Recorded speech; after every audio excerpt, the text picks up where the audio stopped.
নমস্কার বন্ধুরা, সাথী কুকিংয়ে সবাইকে স্বাগত। আপনাদের যখনই কিছু মন পছন্দ খাবার খেতে ইচ্ছে করবে, ইউটিউবে গিয়ে লিখুন সাথী কুকিং, আর আমার চ্যানেলটি সাবস্ক্রাইব করে রাখুন, যাতে আমি নতুন কোনো রেসিপি ছাড়লে সবার আগে আপনাদের কাছে পৌঁছে দিতে পারে। আজকের আমি নিয়ে চলে এসেছি নিরামিষ দই ভেন্ডি। নিরামিষ দিনে যদি এই ভেন্ডিটা বানান, দই ভেন্ডিটা, তাহলে দেখবে ভাতের থালা পুরো খালি হয়ে যাবে। আপনারা তো ভেন্ডির অনেক রকম রেসিপি খেয়েছেন, আমার মতো একবার দই ভেন্ডি বানিয়ে পরিবারের সবাইকে খাওয়াবেন, সবাই বারবারই খেতে চাইবে। আর ভিডিওটা শেষ অবধি দেখার জন্য অনুরোধ থাকলো। তাহলে দেখা যাক আমার কী কী উপকরণগুলো লেগেছে। এখানে আমি 500 গ্রাম ভেন্ডি নিয়েছি, আর বড় ভেন্ডিগুলো দুখাদি করে কেটে নিয়েছি। আর নিয়েছি আমি মাঝারি সাইজের দুটো আলু, লম্বা লম্বা সাইজ করে কেটে নিয়েছি এখানে। আর নিয়েছি আমি কাঁচা লঙ্কার বাটা, আদা বাটা, ধনে গুঁড়ো, কাশ্মীরি লঙ্কা, হিং, দুটো শুকনো লঙ্কা, চিনি, 5 ফোড়ন, গোটা সর্ষে, হলুদ। আর নিয়েছি কর্নফ্লাওয়ার 2 চামচ। আর নিয়েছি দই 100 গ্রাম। আর নিয়েছি বেসন, বড় চামচের 1 চামচ বেসন নিয়েছি।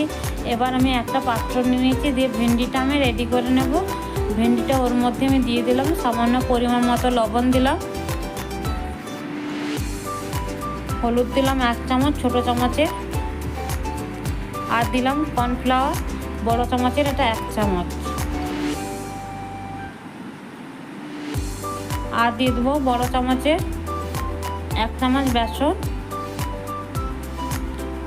অল্প একটু জল দিয়ে আমি ভালো করে ভেন্ডিটা মাখিয়ে নেব। দেখো এইভাবে ভেন্ডিটা মাখিয়ে নিতে হবে।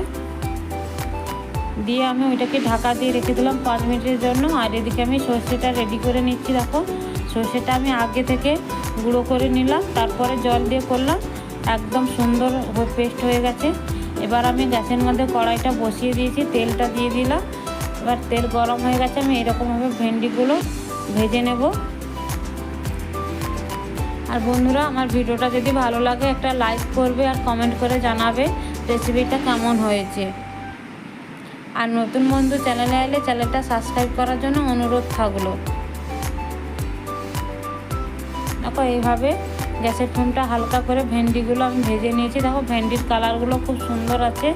গ্যাসের ফ্লেমটা হালকা করে রাখতে হবে, তাহলে ভেন্ডির কালারগুলো সবুজই থাকবে।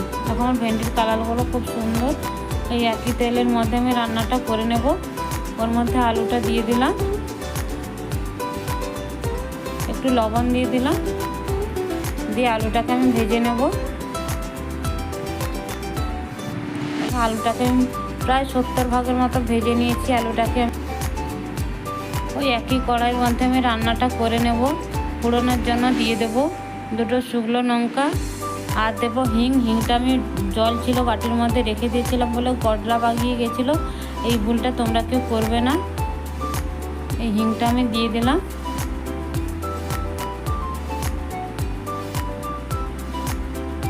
আর দেবো 5 ফোড়ন, ধনে গুঁড়ো, আদা পেস্ট, আদা বাটা দিলাম 1 চামচ। এটা আমি নিরামিষই রান্না করছি। আর কাঁচা লঙ্কা বাটাও আমি 1 চামচ দিলাম, কালারের জন্য কাশ্মীরি লঙ্কাটা দিলাম। আর হলুদ দিলাম 1 চামচ। দিয়ে অল্প একটু জল দিয়ে মশলাটাকে ভালো করে কষে নেব।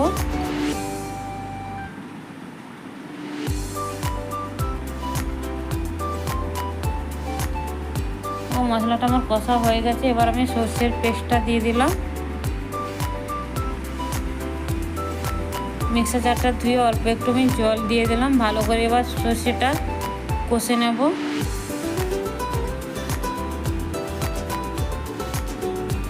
এখন আমার মশলাটা কষা হয়ে গেছে।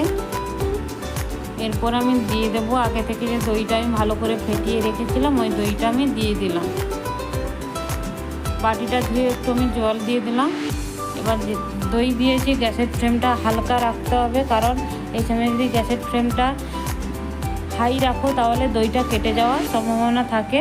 যেন গ্যাসের ফ্লেমটা হালকা রাখতে হবে। আর পরিমাণ মতো লবণ দিলাম, আর আমি চিনি দিলাম, পরিমাণ মতো চিনি দিলাম। যেহেতু টক দই দিয়েছি, চিনি না দিলে ভালো লাগবে না, এই জন্য চিনিটা আমি দিলাম। আর নিরামিষ রান্নায় চিনি না দিলে ভালো লাগে না। চিনি দিলে তরকারির স্বাদটা খুব সুন্দর আসে। এবার আগে থেকে আমি ভেজে রাখা আলুগুলো দিয়ে দিলাম ওর মধ্যে, দিয়ে ঢাকা হয়ে রান্না হতে দেবো। 3 মিনিটের মতো রান্না করে নিয়েছি। দেখো তরকারি থেকে আমার তেল ছেড়ে গেছে আর আলুটাও আমার সেদ্ধ হয়ে গেছে দেখলাম। এর মধ্যে আমি দিয়ে দেবো আগে থেকে যে ভেজে রাখা ভেন্ডিগুলো। আর এটা খেতে খুব সুন্দর হয়েছিল বন্ধুরা। এটা একবার বাড়িতে বানিয়ে আমাকে কমেন্ট করে জানাবে যে রেসিপিটা কেমন হয়েছে। একবার যদি বাড়িতে সবাইকে বানিয়ে খাও দেখবে বারবার বলবে ওই দই ভেন্ডিটা বানানোর জন্য। এটা দিয়েই পুরো ভাত খাওয়া হয়ে যাবে।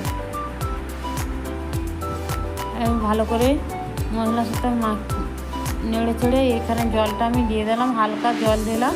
এবং আলুটা সেদ্ধ হয়ে আছে আর ভেন্ডি তো অল্পতেই সেদ্ধ হয়ে যায়, এই জন্য হালকা জল দিলাম আমি।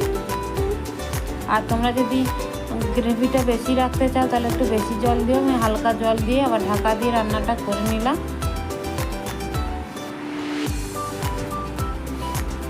দেখো রান্নাটা আমার প্রায় হয়ে এসেছে, প্রায় আমার রান্নাটা হয়ে গেছে। এই জন্য লাস্টে আমি দিয়ে দিলাম গরম মশলা, দিয়ে ভালো করে নেড়ে